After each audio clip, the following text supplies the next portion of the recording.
But we're almost dead. Let's be honest. I mean, how much time we got left? If everything goes great, no, we're gonna live forever. We're gonna have that pill that it's gonna be announced next week. That might be the worst thing that could happen. Like you might want to go, quietly in your sleep, rather than live for 500 years and see the horrors that humanity turns into. That too, and I don't want to if my body breaks down. I'm so physical. I love doing my stuff. I don't think I'd be one of those people like, you know what, his mind is so sharp though. It's like, well, fuck, that's great. Meanwhile, the guy can't fucking walk. Yeah. You can't, it's like, I want to be able to do my thing. Yes. I want a sharp mind. Let's for sure stipulate that, but. What do you do to maintain yourself? What do you do to keep the machine working? Well, the number one thing was, I stopped drinking years and years and years ago. I've been how many years? 30. Oh, so you got way ahead of the game. So I'm way ahead. I'm way ahead. So I don't do any of that. Wow, that's a lot of discipline. But it's not though, because the minute you realize your discipline has nothing to do with it, that's the only way you can do it. Oh, okay. Because the whole point is like, I can't. If I had one.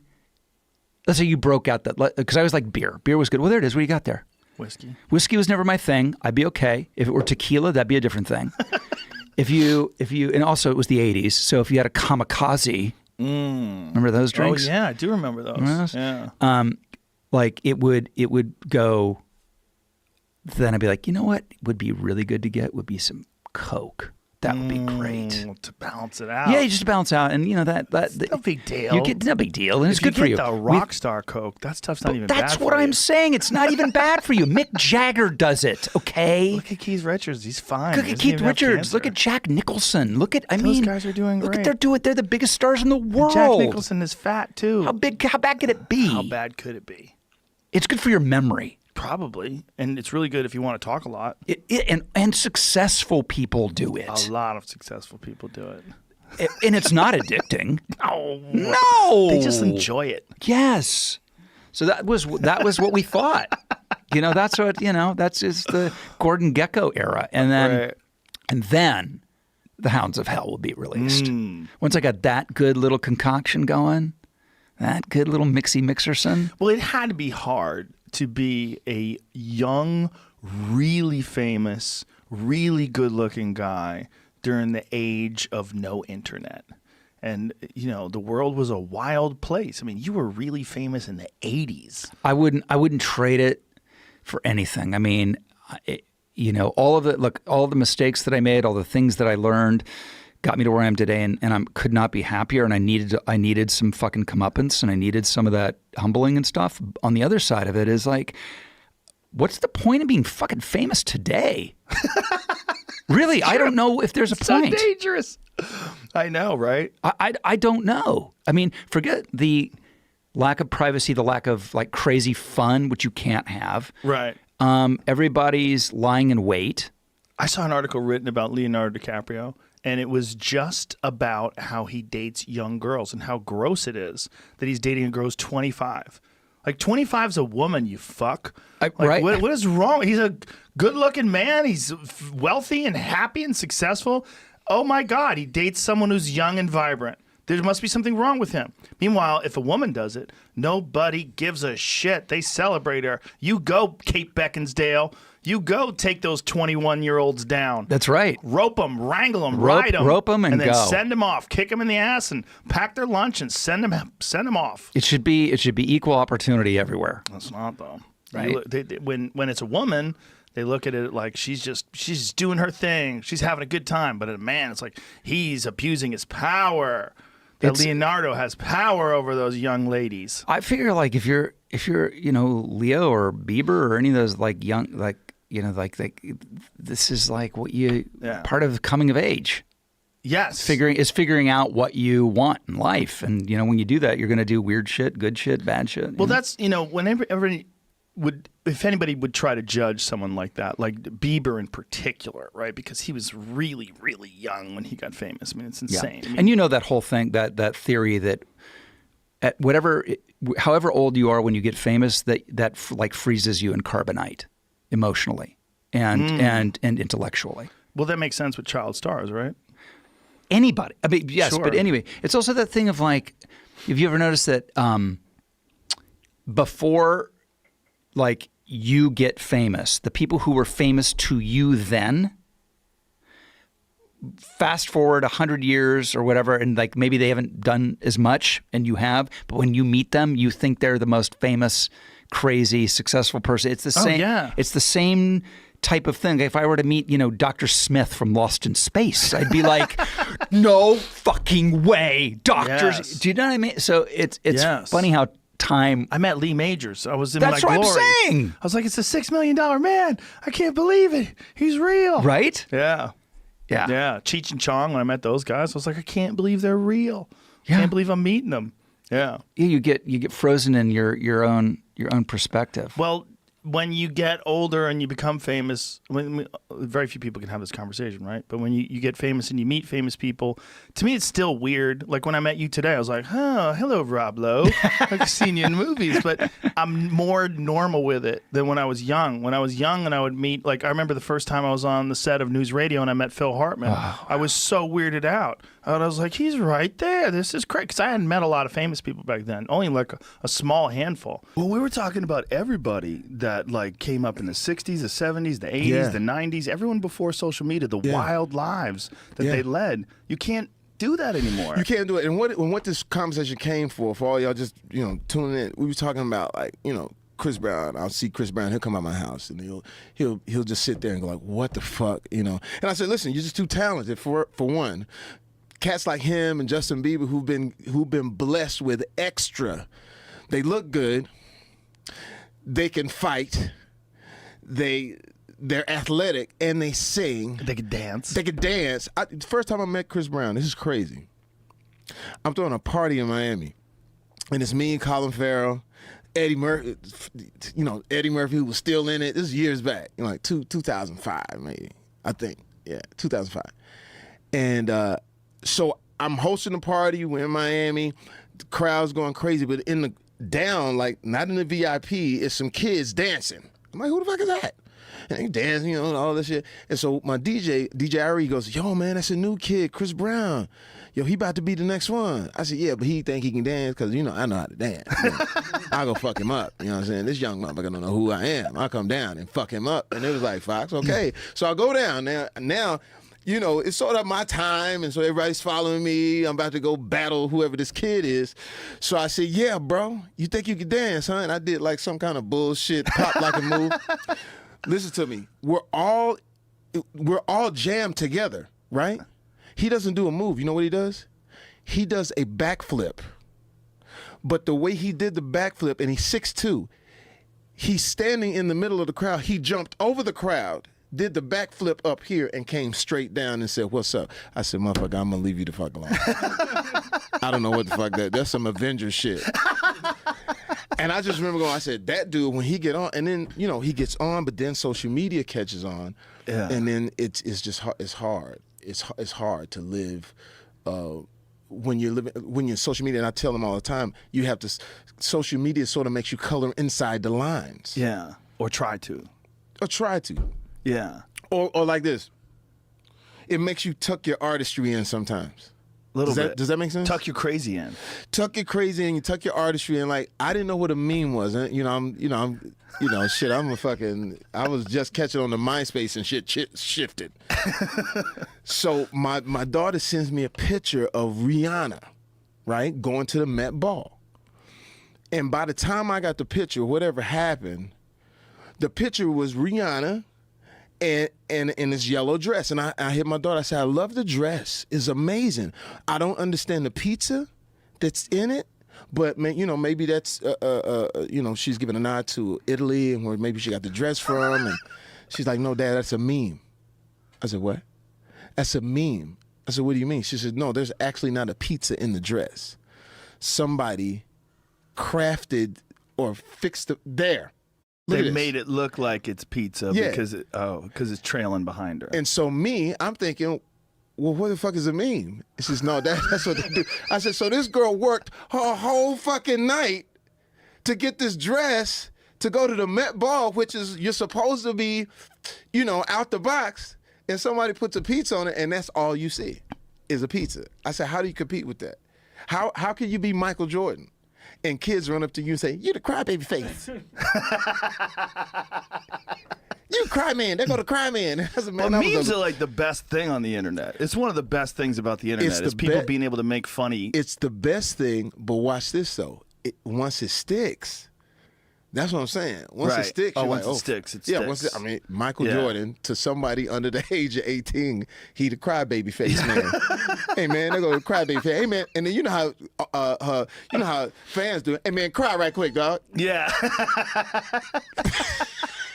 Let me get you crying, mama. It's so true. Yeah. Yeah, man. It's tough. Well, we were talking about John Jones. Yeah. And how John Jones is fighting this weekend. About John Jones is a wild motherfucker. Yeah. And that's why he's the greatest light heavyweight of all time. Because it's part of who he is. You have to have it. We were talking about being with Mike Tyson.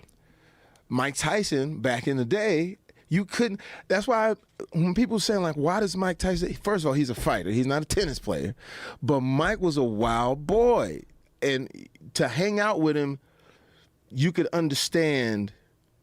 Like, he was the biggest person on the planet, and he had the demons. You know what I'm saying? But he's fun too, because you see him in a club and he sees some girls and he be like, "Hi, how you doing? You like BMWs?" The girls be like, "What? Do you like BMW? You like cars? You like BMWs?" And crazy, he'd take the girls out and go get a BMW. I mean, he was that crazy. You know what I'm saying? Just come on, let's look at the BMW. And we'd open up the BMW dealership. But he was wild. But I say, just like how we were saying off here, you can't have that type of talent in that area and not have John Jones can't. You can't drink milk and almost kill somebody.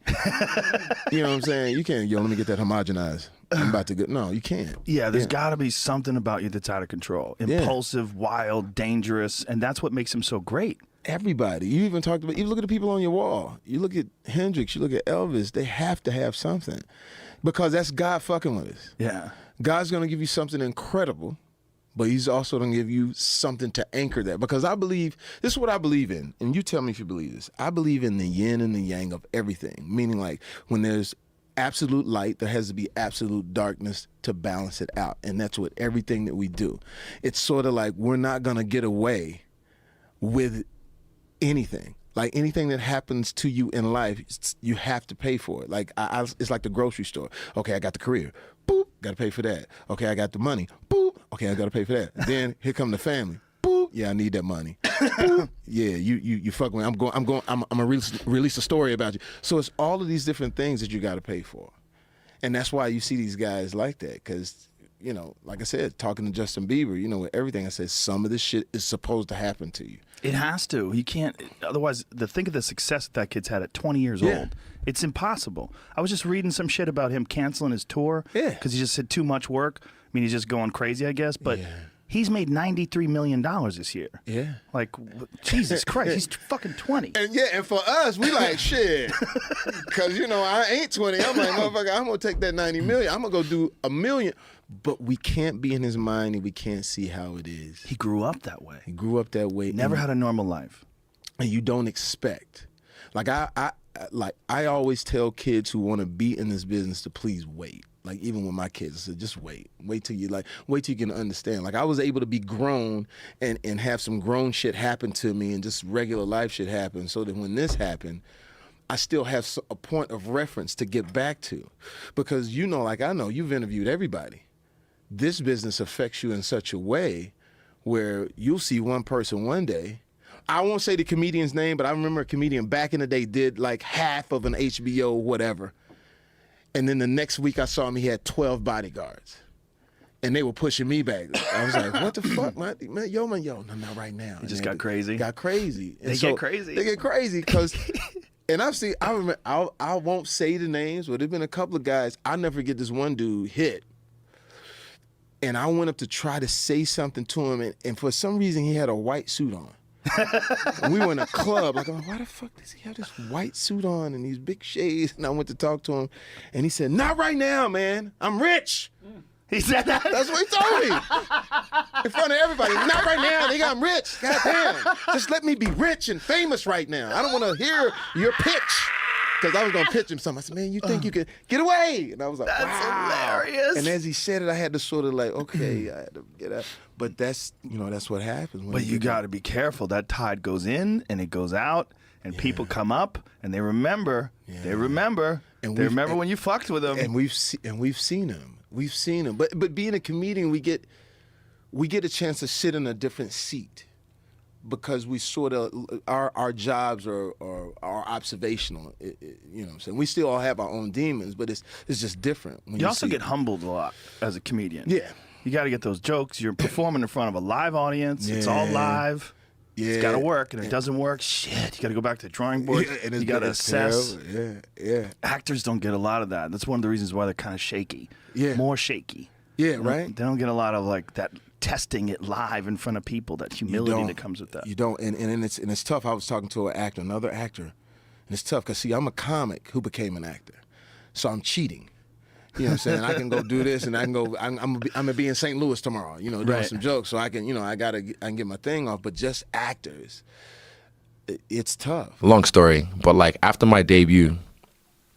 I'll go back to this, but like pretty much the Brunson fight, before it was when I realized how you eat affects how you think and how you feel, your mental health. Oh, sure. Because beforehand, before the fight, before I started cutting weight, I was eating like shit. Like literally just because, I cut weight easy. So I'm just eating everything and whatnot. And then throughout that camp, I was getting like, I hurt myself as well. Remember, I mentioned at the post-fight press conference, and then I had to take a whole week off training. This is like 5 weeks out. And I had to make the call like, fuck, we're going to pull from this fight. So we don't leave it too late so they can find a replacement, or take a whole week off, come back Monday, and then see how we feel. And then doing that, I ate right. I ate proper. I was a little bit like depressed and shit like that because of the way I was eating already. But that week transitioned everything just because of the way I was eating and the way I looked after my body. And then when I got back to camp, boom. And I realized through that camp, and also reading Charlamagne's book as well, the Shook ones. Oh, yeah. It kind of helped me, or listening to it. Yeah, I listened to it too. I suck at reading. Yeah. Well, that's a good one to listen to too because it's read by him. Yeah. And he's such he's funny. Interesting orator. Yeah. And the way he reads, he's funny. Because I listen to Brilliant Idiots as well. Yeah. So He's honest. Yeah. He's on. I mean, like for a guy like him to talk about being fucked up with anxiety, it's like people are like, "What? You? Yeah. You're the guy who talks all crazy shit." Nah, people don't understand, man. Like even my boy Chance, he's with me right now. Like for me, I like to, because I'm on this journey now. I like to take those that came up with me. I bring them on this journey. Like when I went to Dubai, I brought my brother with me so I can inspire him. I went to Nigeria. I brought AB with me, because he's Nigerian. I told him after this trip, like, be careful because you're gonna, holiday blues. Like when you come back from a holiday, you feel like, oh, and everyone, all these Instagram hosts post, take me back, with their bikini shots and whatnot. I told him, when you get back home, you're going to feel it. And I know because I've experienced it as well. After my UFC debut, I literally, my after party was 3 hours of just, hi, nice to meet you. Hi. At one point, I literally went to go hide somewhere, and some guy found me. He's like, bro, you all right? What are you doing? I'm like, I'm good. I'm just chilling. I'm just taking 5 minutes alone. It's like, oh, yeah. It's like, nah, yeah, I understand, and just sat next to me. I'm just like, fuck. You didn't get it. Alone means you not being here, motherfucker. And then after I got home, got a bonus, got a nice check from the UFC, and then got depressed. And I'm just like, what the fuck? Yeah, like I'm home alone with my own thoughts, and I was like, what the fuck, bro? I didn't get that. I didn't understand this. So even just because of everything that was happening, I started seeing a therapist straight away just because I felt like no one teaches you how to be famous. There's no fucking book about this. And I've seen a lot of people, athletes, movies, singers, rappers, rise and fall. And I'm not going to be one of those people. Good for you. John Jones. But, but then I went to a therapist from February to October just to kind of like learn some tools to help me with this. And then so after my first fight that happened, my second fight that happened, my third fight, Brad Tavares fight, main event, fucking all the stimulus. It's like coffee. You drink coffee and then you get all the stimulus, you're hyped, and then you come off it, you crash. Yeah. I equate it to the same thing. And then those tools that I got from my therapist really helped me just kind of like navigate back. So New York was the first fight I got back to my house, and I was just like, right, boom, I know how to attack this. I know what's going to happen. And I was anticipating, because beforehand, I didn't anticipate the hype that was going to happen, the wave after the fight. Like after this fight, I already know what's happened. Like I knew it was going to be like more than everything I've done in the UFC already. So I braced for it, and I prepared myself, and I had the right people and the right tools to help me ease back into my regular routine. So I went back home and it was just easy. What was the feeling of depression? Because obviously you had this spectacular result. You won. Yeah. And then, but what was it? What was the feeling? Like, what was bothering you? If I think about it, my debut, when I got back home, sit down, it was just like, I don't know. And I hate, trust me, I love fucking the perks. Fuck fame. I don't like being famous, but I love the perks. A lot of perks. But like, when you get back home and that's why I like hanging out with my dogs and my cat, because they don't say anything. I can just exist with them. I don't have to entertain them. I don't have to talk. Right. You know?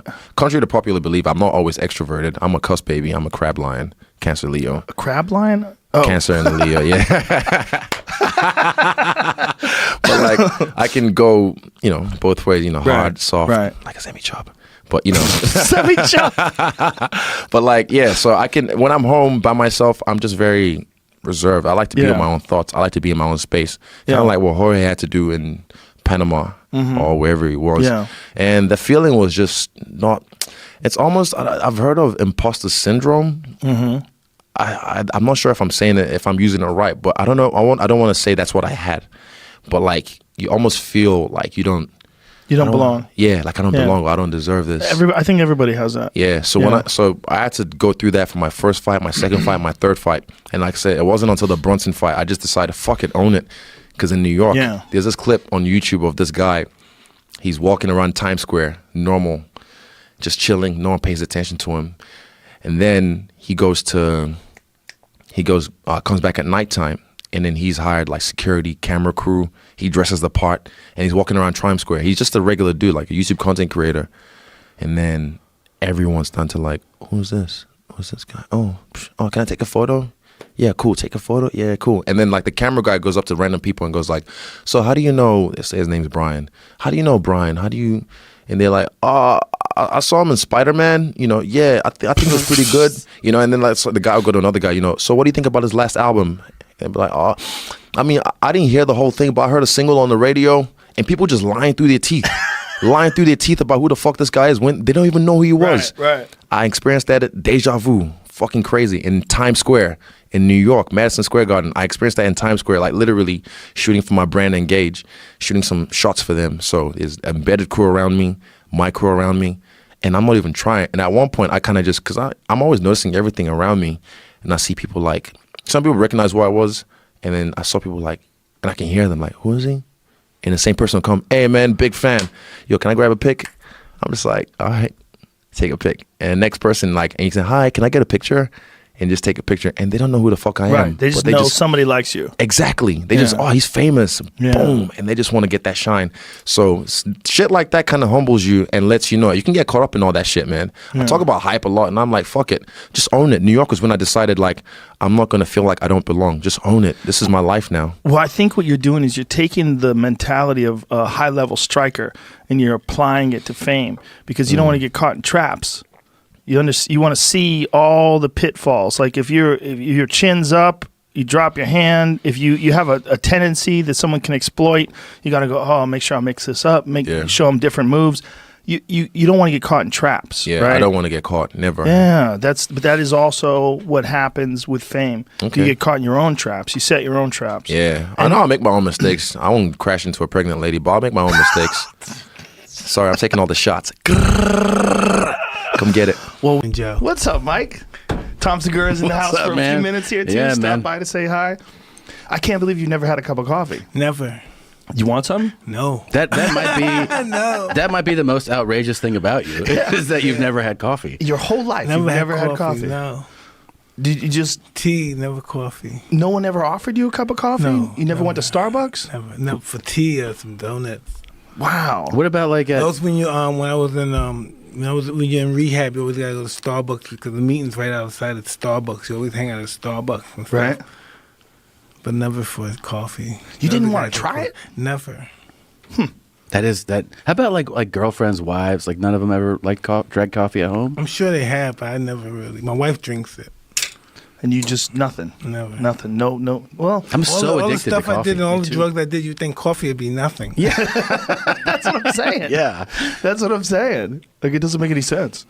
When did you first try any drugs? Kid, 10 When you were a years kid? old, 9 years old. What kind of shit? Smoking and drinking. Right. Then as I got older, I tried acid. How old were you when you first tried acid? Probably 11. Wow. Yeah, real young. Jesus, man. Wow, that's real young. Wow. But when you were the champ, when you were in your prime, like when you beat Trevor Burbick, were you doing anything back then? It's drinking a lot. Drinking a lot, really? Yeah. That's amazing. Would you go clean for camp or like Yes, for camp. Yeah. just for camp? Yes, for camp. Yeah, but outside, like once the fight's over, and Yeah, so, I'm an animal. wild. Yeah. Yeah. You were the first guy that I ever used as an example of to break that old myth that you can't have sex before fights. And I was like, well, that's out the window. For sure. Because Yeah. you would talk about it all the time. You'd be like, yeah. Yeah, pretty much, yeah. Yeah, your logic made sense too. You're like, I don't want to think about it. I don't want to be thinking about sex. I'll just get it out of the way. Yeah, and it's over with. You Yeah. don't have to do it. You have your refuel for the next 6 weeks and just go with your fight. Do you think that was a myth that it made you weak? Yeah, I think it's a myth. Yeah, it doesn't seem to make sense. It seems odd. Yeah. Yeah. And then like whenever there's That the would Olympics, inspire you more so than, disintegrate you. Yeah. I would think. they said that the Olympic, where the athletes stay, is just like fuck fest. Oh, of They're course. just I would animals. think so, yeah. Yeah. They have the boys and the girls in the same vicinity. Yeah, it would be Also, really probably you want to crazy. alleviate some anxiety. You're Anxiety. probably freaking out. You're at the Olympics. You're 18 years old. You're like, Yeah. "Ah!" And everyone's in amazing shape. Yeah, It's the best stressed out. Yeah. When you were first coming up, and when you were first, you like when you were Kid Dynamite on Sports Illustrated, I'll never forget that, man. That was that your era from like, the 80s, the late 80s, that era, like, it was a big part of my youth. Like you Yeah. being, man, you being the champ, it was like, it was a change of things. Because when Larry Holmes was the champ, as a boxing fan, I loved Larry Holmes. Like, there's that cover. You were 19 years old, Yeah. right? It's nuts. When Larry Holmes was the champ, as a boxing fan, Wow, you still got that stuff, man? you can still get those. Yeah. Sports Illustrated. It's the internet. You can find it on the internet. That's how Jamie got it. Holy boy. I had that Sports Illustrated. But when Larry Holmes was a champ, as a boxing fan, I appreciated him. I knew he was a great fighter. We would get together with friends and watch like the Michael Spinks fight with Larry Holmes. When Spinks beat him for the title, it was a big deal, but it wasn't a big deal culturally. Yeah. Like, people didn't care as much. But then you came around, and when you came around, all of a sudden everybody's watching heavyweight boxing. If heavyweight boxing wasn't boring again, it was the most crazy, exciting thing in sports. When your fights would go on, it would be about, should I pay for this? Because how long is this going to last?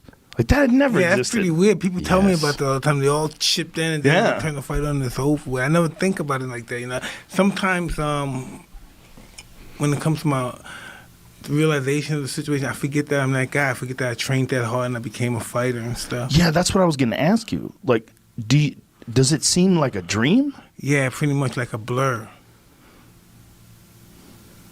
Because I couldn't imagine what it would be like to be 19 years old, 20 years old, to be that fucking famous. It was a trip. Who can handle that? Can anybody It was a handle trip. that? No, it was a trip, but it was just what Customato, that was his blueprints to make me this Right. teenage superstar. Did he give you advice on how to handle pressure and fame? And Oh, the pressure and everything, but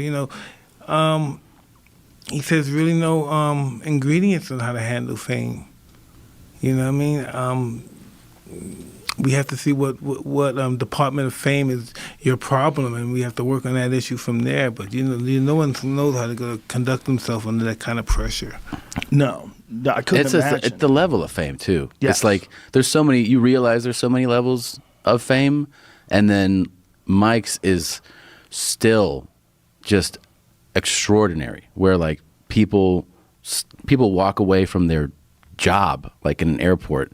They're supposed to be at the cash register and they run out. They leave their job to go say hi. That's not, most of the time you're like, oh, that's who that person is. It's a totally different thing. How weird is that? That's pretty weird.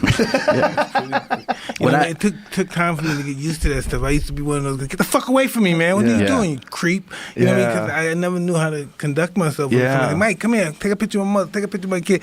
Take a picture here. Take a picture here. I love you, this and that. I'm like, whoa, dude, cool out. You know what I mean? But now, I understand this is just what it is. It is what it is, and you're not going to be able to stop it. Yeah, I've seen you at the UFC before. You're very calm around people. When people grabbing at you, want to take pictures, you just relax. The UFC is awesome because everybody's nuts.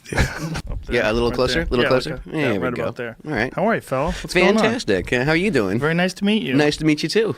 You're remarkably normal. Oh, thanks. Yeah. I know people are always struck at how normal I am. I'm just like, wow, really? I think my you reputation. made it through the maze I of guess being so. a famous child. Yeah. That's a very unusual maze.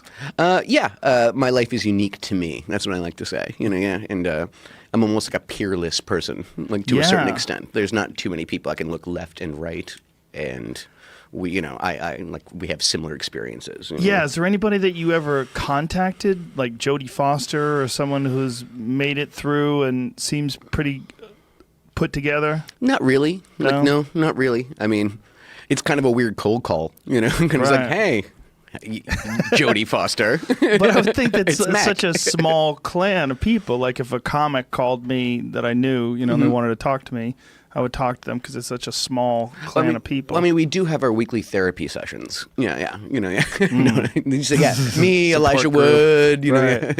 Jodie Foster, like we all get together and we weep. Actually, we do primal screaming. That's what we do. I was describing when it was like I have a friend who Ricky Schroeder, who is obviously he was very famous when he was young as well.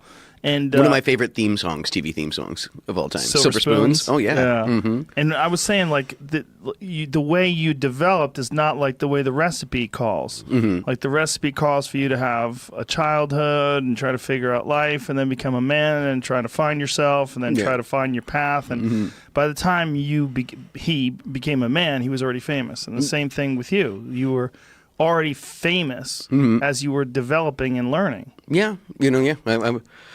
I don't know exactly how to kind of even describe it because it's always the way my life has been, kind of thing.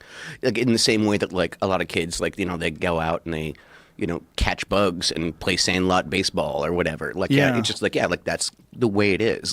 You don't really realize how unique the whole situation is until you have perspective, because you have nothing to compare it to really, other than I guess TV shows and movies and things like that. So I knew that my upbringing was unique. I knew it was different, but at the same time, it's kind of it's not until you get some perspective, some life experience, until you really realize that, oh wait, this was particularly weird. I think one of the aspects that's particularly weird about it is a lot of kids that grow up famous, they grow up on the set. Yeah. And they grow up constantly around people who treat them very differently than everyone else. It's not just that you're famous, it's that you're famous and you're also the complete center of attention. Mm-hmm. Like you're the reason why we're here. We're here to do this television show. We're here to do this movie. We're here to do this thing. You're the star. Mm-hmm. And that, I think for a kid, that's a very strange place to be. Yeah, and especially I when I was a kid, even before I started working, I always liked being the center of attention kind of thing. I was definitely, I was very boisterous, but in general, I never really liked being fussed over. I didn't like, the hair, makeup, costume people poking at you all the time and things like that. I actually wasn't a huge fan after a while of kind of being the center of attention. It does become a job after a while. Yeah. Early on, you kind of just do what you do. That's I was good at it, and boom, in the same way that you do anything that you like. It's weird that child labor laws don't apply to acting. Yeah, they do. Do they? Yeah, I'm pretty well versed in child labor laws. Well, how's that work then? It goes from state to state. Mm-hmm. They can work you let's say in New York, they can work you 10 hours. Yeah, but stop right there. They can work you. Well, you can't get a job if you're 8. That's what you're kind of that's what their limit is. Mm-hmm. At the same time, you have to get 3 hours of schooling in plus an hour of lunch. So really, your available window is only 6 hours or something like that a day. And that also in that 6 hours, they're always setting up the lights for the next shot and the hurry up and wait kind of part of of things. That's why the second Home Alone, it took nearly 5 months to film, because they can only I'm in virtually every scene, and they can only use me X amount of hours per day kind of thing. But isn't that the only job that you can work when you're 8 years old? I don't know. I mean, you can't be a carpenter. I mean, I guess you can do modeling, you know. I mean, but like, Yeah. but like some kind of performing arts kind of thing. Like there are dancers and so forth. Because I was a ballet dancer before I was an actor. Like, Really? I did ballet for a number of years. I'm a classically trained ballerina right here. Wow. Yeah, Is it a ballerina if you're a man? I call it. I say I'm a ballet dancer. But there is a weird ballerino. Ooh. Like that some of them use, and I'm like, I'm not. I don't think I can call myself a ballerino. Like I just like can't. It's too broy. Sounds like it's from Welcome Back, Kotter. Yeah, exactly. yeah. Hey, ballerino. I'm Billy Ballerino. Yeah. So I did that for a number of years, and there's a bunch of kids like that do that, and you get paid, and you do the work. Wow. So there are other, I guess, trades. Yeah, that it would- seems like it's I mean, I only don't think show you- business, though, right? Yeah. That's what I mean. I think it's more in the performing arts kind of thing. Like you don't see a lot of kids working the coal mines anymore, like that kind of thing. Yeah, for good reason, right? But some people think that It's like my 6-year-old's dying of black lung. Oof. There's some horrible pictures from like the early 1900s of people actually working in the coal mines when they're little tiny kids. Yep. Yeah, I mean, there are no newsies anymore, Did you have any say in whether or not you worked when you were young? Not really, no. Yeah. Like, it was, after a while, it became, like I said, a job, and it was, I never chose the projects. They were, like, my parents, essentially, like, chose them for me. So they it were was like, kind of good news, Macaulay. Yeah, exactly. Yeah, they called You're me going to buy us a new house. yeah, there you go. And like I never read any of the scripts. Like I would just read like the lines for like the next day or whatever. Like I would like get the gist of what the movie was about, but then I just kind of show up and hit my marks, find my light, and recite my lines. So surreal. It's kind of just like again, like it's what you do, Right. Like it's like in the same way that like kids go to like school or something like that. Like you fall into a routine to a certain extent. Yeah. Well, that's the thing about the human mind, right? It's so flexible. You could adopt to any sort of weird scenario. And especially when you're a kid, I mean, like you can just bounce like all the time. Like, kids adapt so easy. Exactly, exactly. And I always had like a good memory and things like that. Like I liked, I was big and charismatic, and I like had a good memory, like so I could remember my lines. Like that's pretty much what like if you like not gonna give any advice to any people about like you should put your kid into this line of work, but at the same time like what producers really care about is whether or not you remember your lines. Like they like people never work with kids or animals kind of thing. And like it's like they want they really all they really care about is you remember your lines really, like because apparently that's a problem. Like for me it never was. Like if I ever lost my place, I would just see the script in my head and just read it. Like I kind of had a photographic memory back then. Oh, it's faded now. Now How it's old are you gone. now? I'm 37. I'm about to be 38 in like 2 weeks. Feels weird, doesn't it? Yeah, like my bowels are different. Like That's magnified when you have children because Yeah. they have no say. Well, that's the other there's a lot of people who invulnerability put their I have. kids, They put their kids out there. And Yeah. I'm like, well, okay. I'm not saying it's the worst thing to do, but it's not the child's choice, and they're very young, and you're making look like whoever did what they did to Michael Jackson, right? Yeah. One of the things that they did is they made him famous way before he had any idea what the fuck that meant, and Yeah. they profited off of it. Yeah. They kind of pimped him out, right? Yeah. And that's kind of what's happening. They destroyed him. Yeah, but ultimately the whole thing destroyed him, right? And I don't want to be a part of that. There's no No, I benefit think that's in it. smart. I don't think it's Yeah. intelligent. And I also don't, this is my real honest feelings. I do not think that fame is, I don't think that people should aspire to it. I think it should be something that happens if people like your work, and then it's cool, it's fine. But I think there's way too much emphasis put on just trying to get attention.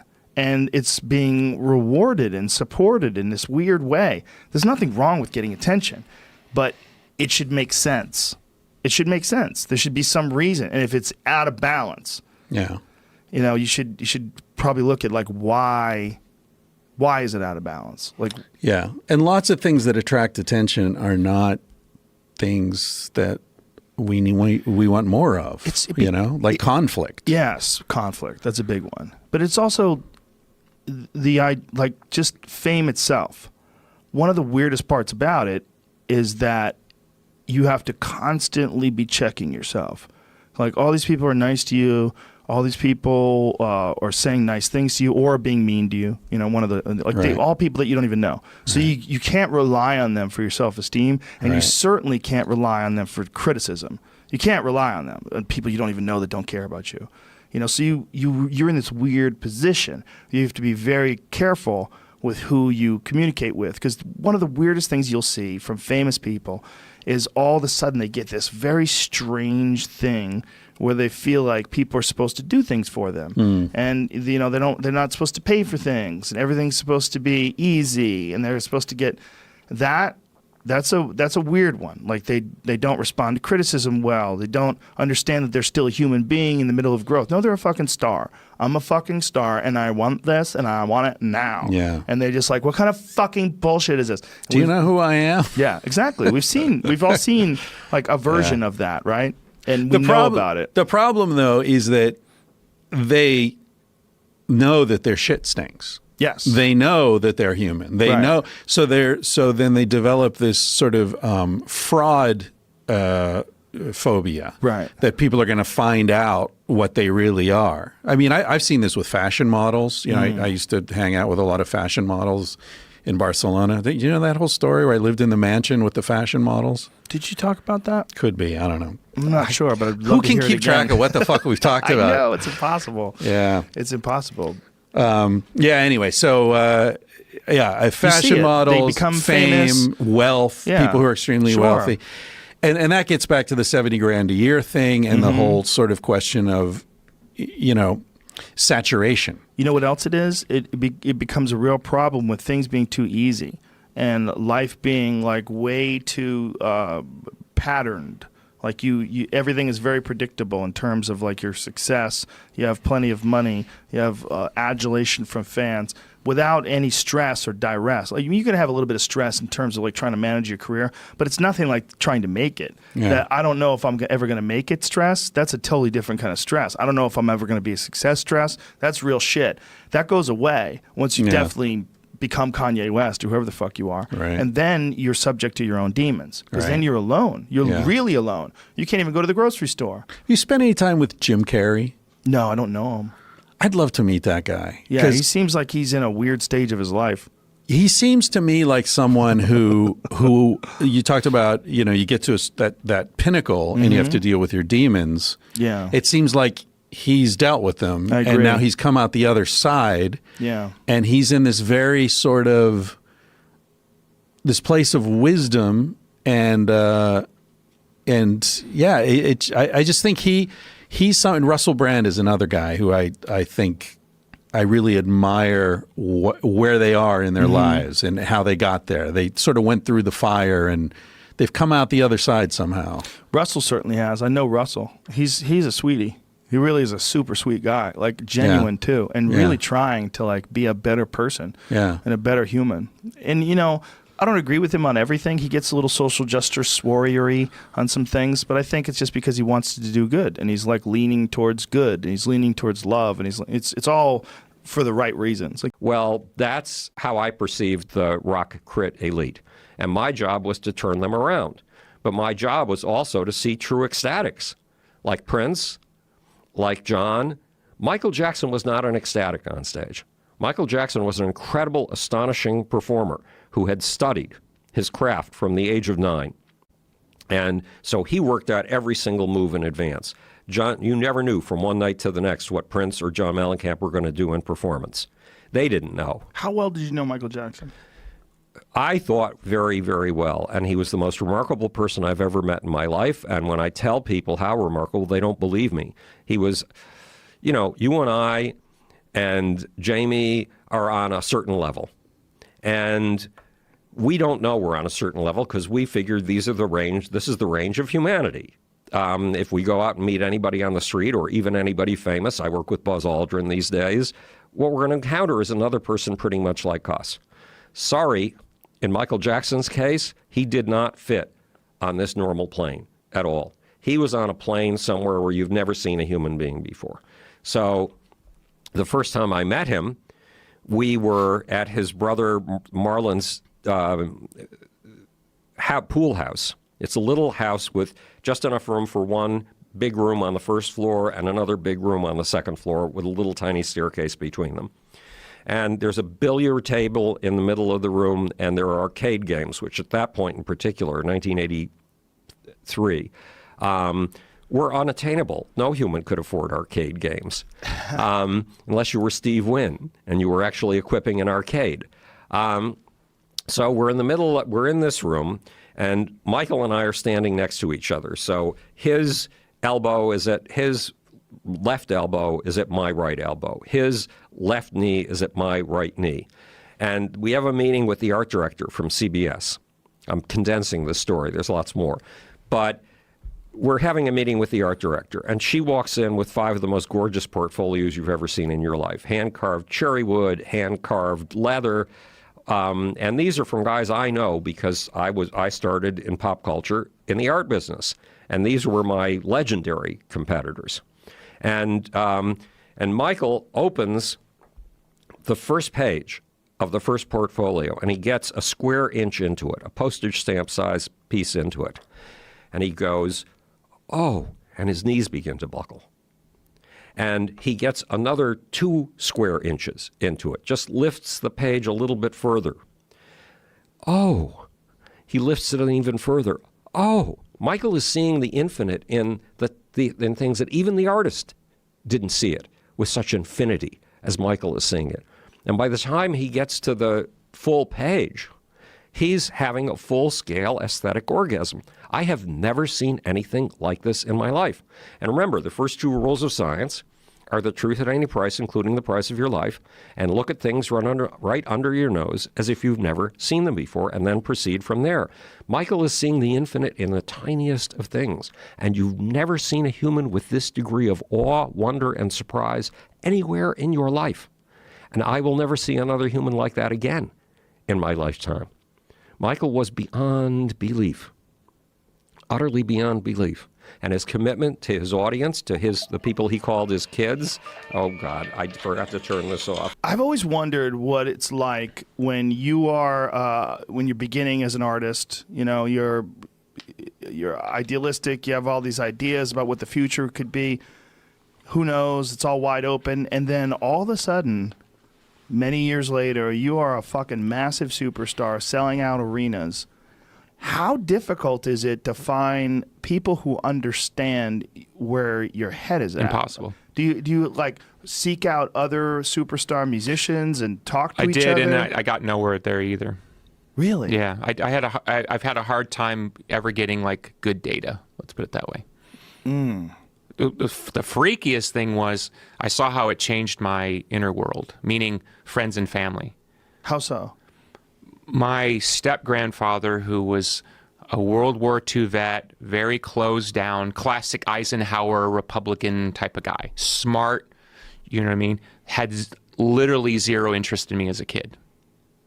I mean, negative zero interest. And one day I'm sitting there at Christmas, and now Grandpa wants to talk to me about the economics of my success. Whoa. And it's like that got through to him because some guy at work or somebody at the church brought me up, and it was like, oh, that's my grandson, you know.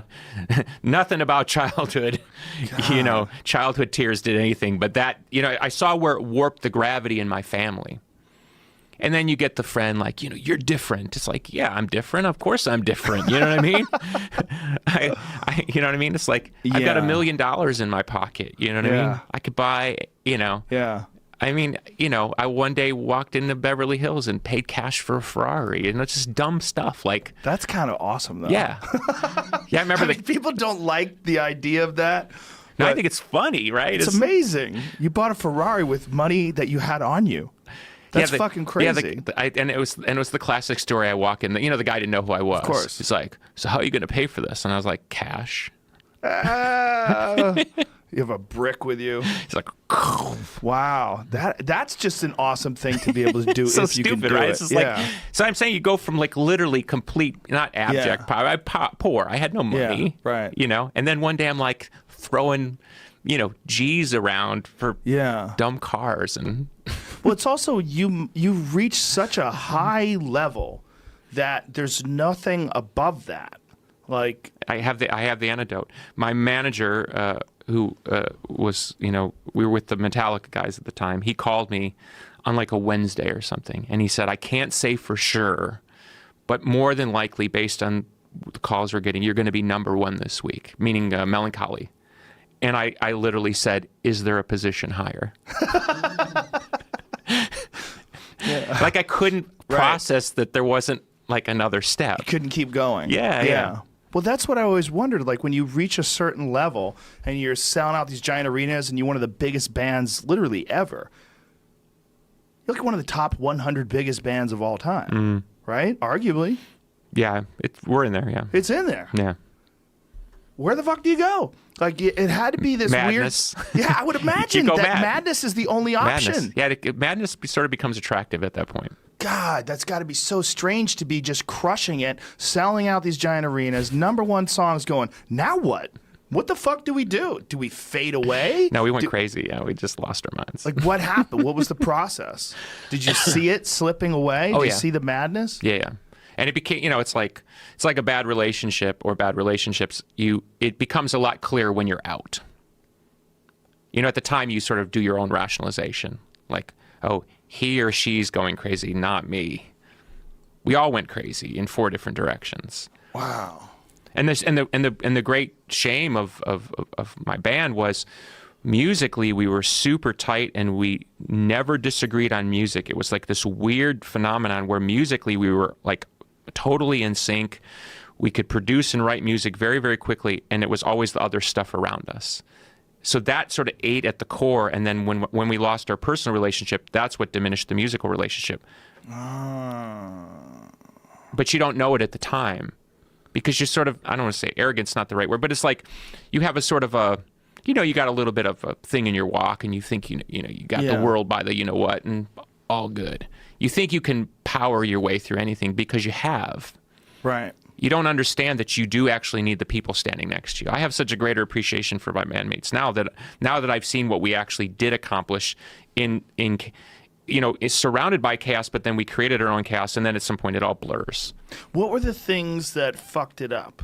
Was it the money and the fame, and was it the tension? Was it the ego? I think we were like one of those bad behind the musics. It was very early conversation. I remember we had these managers very early on, and they were coming to town sort of courting us before we had a record deal. And one day they came to town and they said, "Can we just go out to breakfast with you?" Which was weird because it was always the whole band, like, you know, democracy. And they said, "Now who writes the songs?" And I said, "Well, I do." And they said, "Well, that's going to be a problem." I'm like, "What do you mean that's going to be a problem?" They said, "Well, songwriters and bands make a lot more money.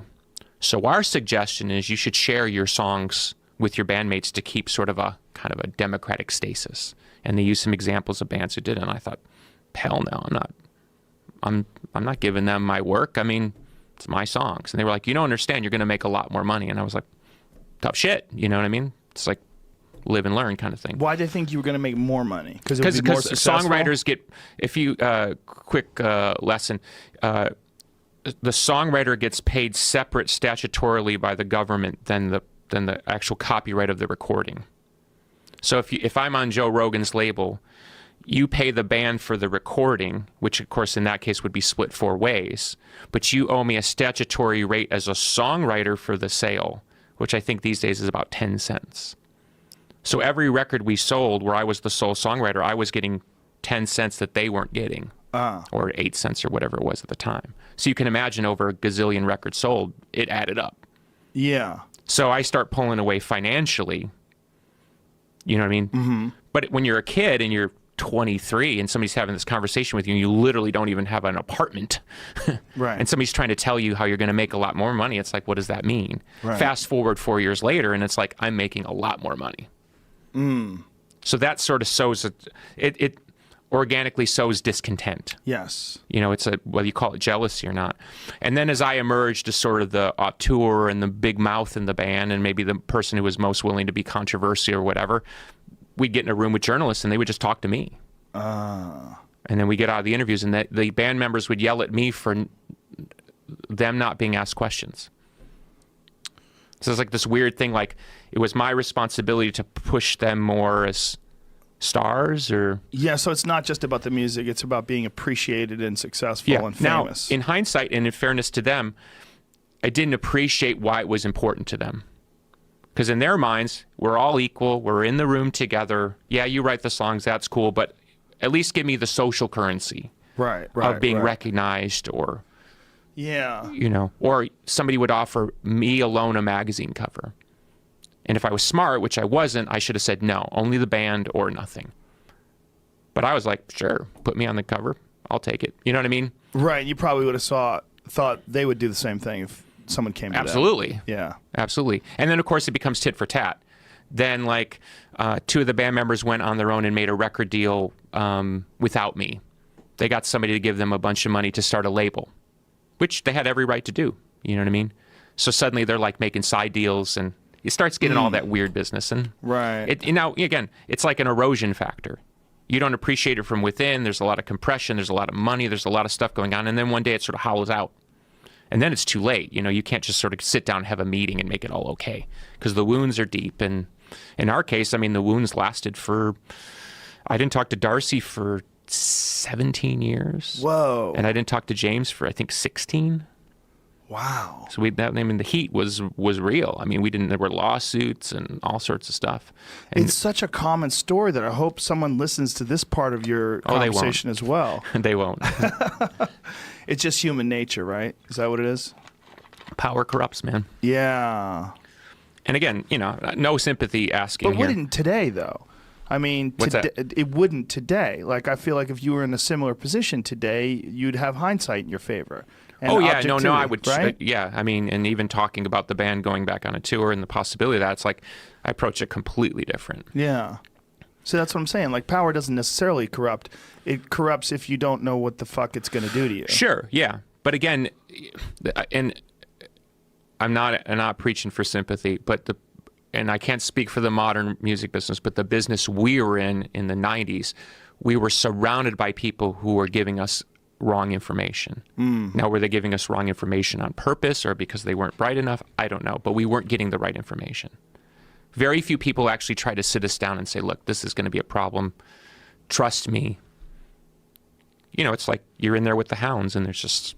Right, and they probably don't have the time for psychological management anyway. They're probably in the middle of just trying to figure out how to make money off you. And my understanding is again, going back to the conversation I had with the executive, they just basically look and they say, you've got 4 years if you're lucky. If you're lucky. So why are they going to...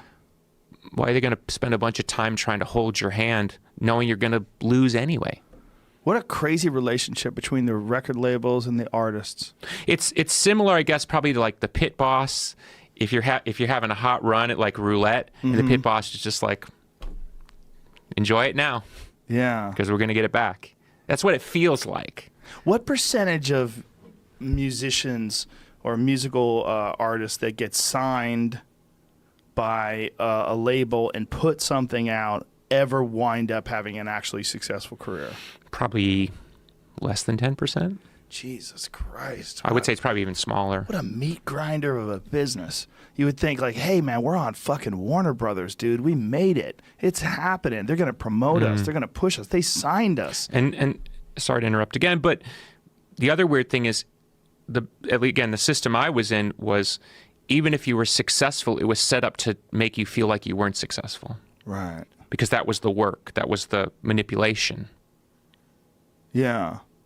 I once said to somebody who was a very famous name in the business, it's like you guys find a needle in the haystack and then you spend the next 20 years telling them they're not a needle in the haystack. Right.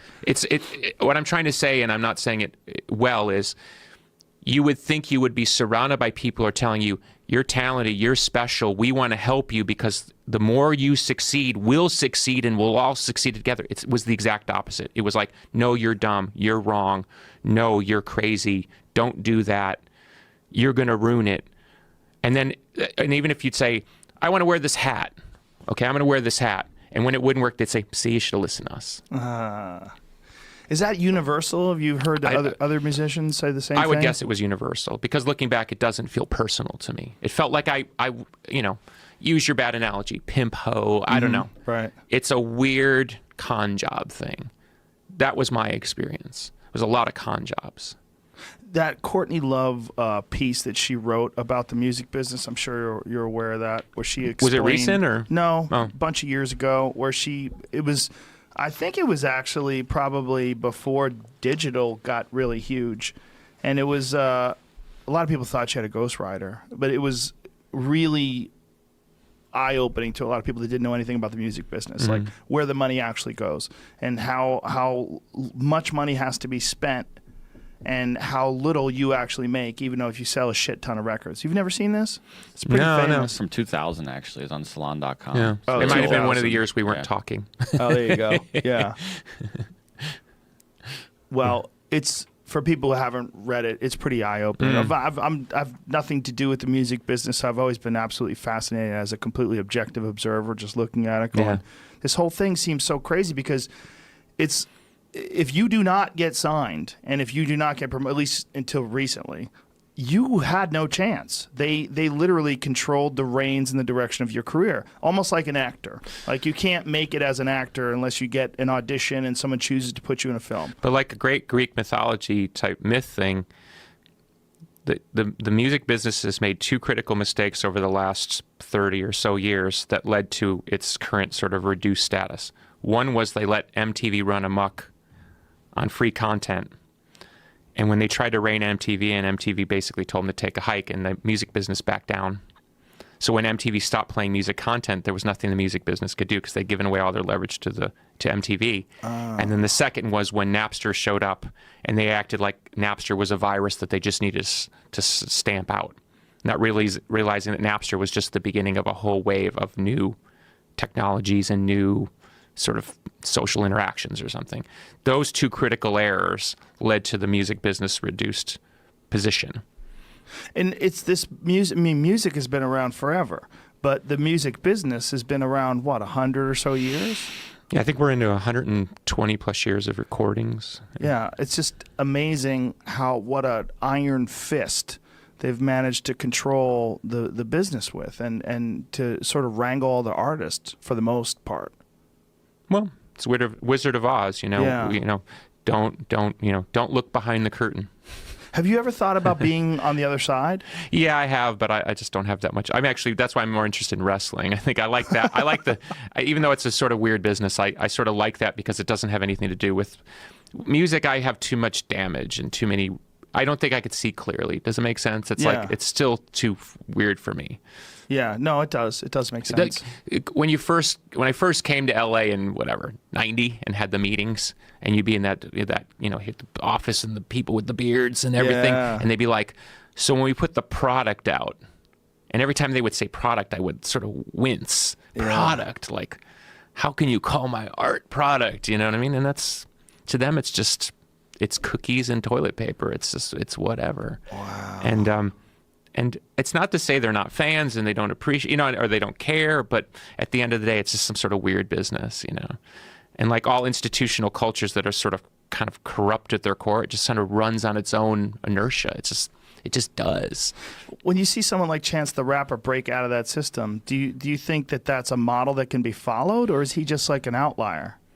No, it's certainly a model that can be followed, but it probably works because he's so talented. It's like a weird combination. Right. I mean, use the McGregor example. It's like, Yes. how many McGregors are there in the world? Right. And beyond being a skilled fighter, I mean, the guy's an A-level talker. Speaking from a professional wrestling standpoint, the guy's probably the best promo in the world. Yeah. I guess we just found that patently ridiculous. Well, we like, we grew up. I grew up hearing the word a lot from my dad. What is your dad like? Well, he's not like much anymore. He's dead. Thanks. Sorry, he died. He dude. died in '79. Sorry, dude. He died in '79. It's okay. But No, as I always but say, when he was mad, there he are no was- better parents than dead parents. Yeah, they can't fuck you up anymore. That's right. But my dad was really fond of that word. And, Was he English? Is no, he but full Canadian? He's full Canadian, but being Canadian is kind of like being English a little You guys bit. have English people in your money still. Yeah. don't you? Yes. And we get all the English movies, all the English TV shows. We pledge allegiance to the Queen in school. You know, when I Yeah. was For a real? kid. Still? Is that Yeah, still going on? yeah. Possibly, yeah. And in our sleep. So Yeah. many good things about Canada, yet so many preposterous things. Yes. It's true. It's the fact that a monarchy still exists at all is preposterous. Yeah. Canada is great on paper. Yeah. Yeah. Well, the monarchy, even in itself, has become Kardashianified. Well, yeah. Right. But weren't they always? I guess mean- they were. I mean, like how during the else Prince did they- Di days, and Or even just back to Henry VIII. I mean, Sure. what maintained the monarchy other than the fact that people wanted celebrities, and that was the Right. only celebrities they had. right, and the priests. And I Yeah. think Henry VIII also had ass implants, if I'm incorrect. yes, right? he did. Is that true? Yeah. Yeah. Wow. Yeah. Good for him. I heard. Progressive. Yep. It's ahead of his time.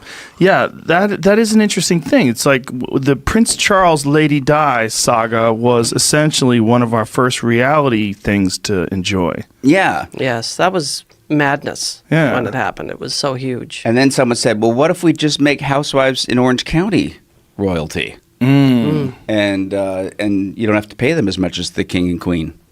And you can cancel them. Yeah, those shows are wonderful.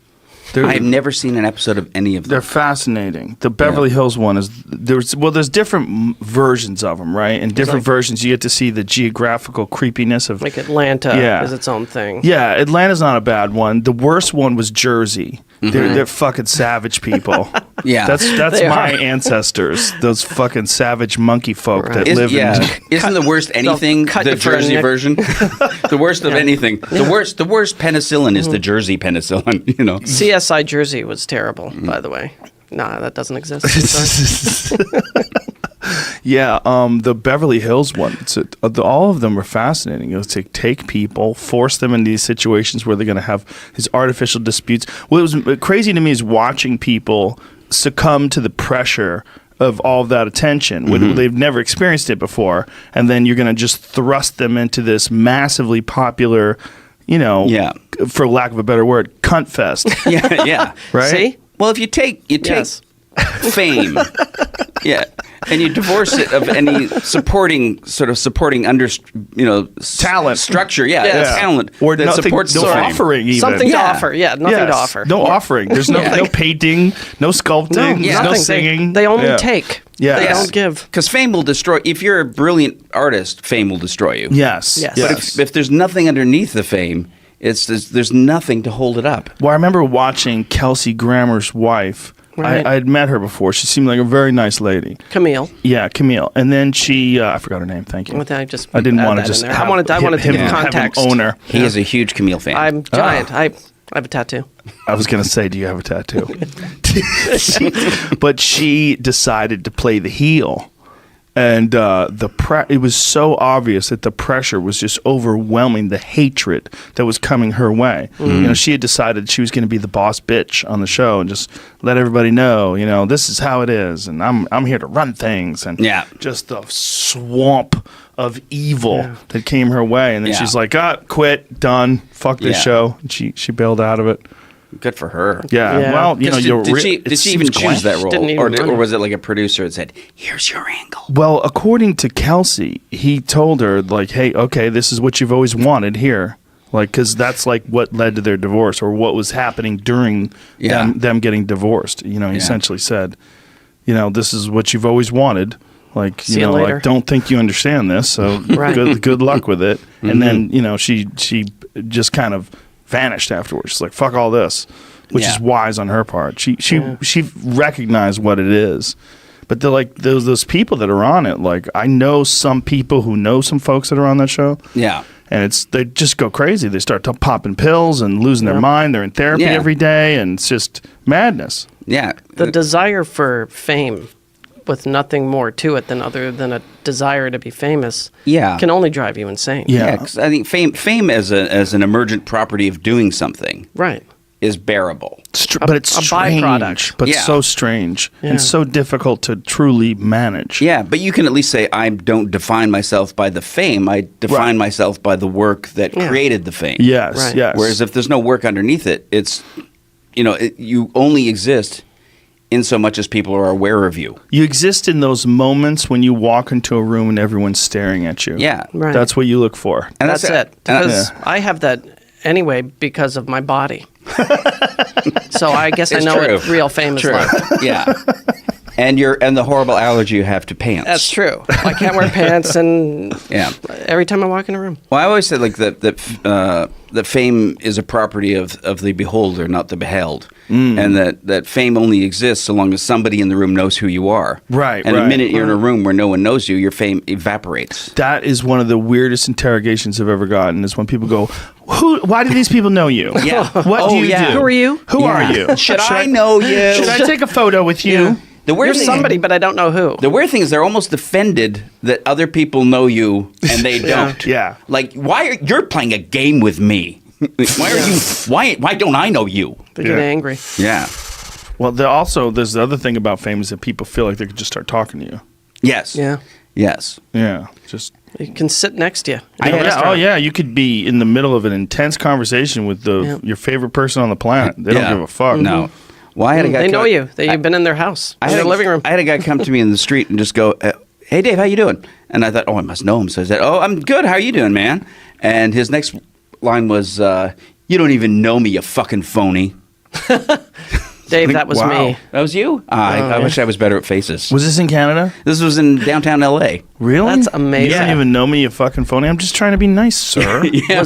Was he a drunk? No, he was just Wow. he was a guy who just, I'm going to go pretend I know him. Just watch this. Wow. Was that the end of the conversation? Yeah, that was basically it. Wow. Yeah. What a rude person. That's Yeah. a terrible conversation. But he's like, Probably a guy who auditioned for news radio in '96 and just never gotten over it. Yeah. That fucking cunt. Yeah. He's that guy. the one. I'm gonna let He's him the have it. one. I was on my way to stardom.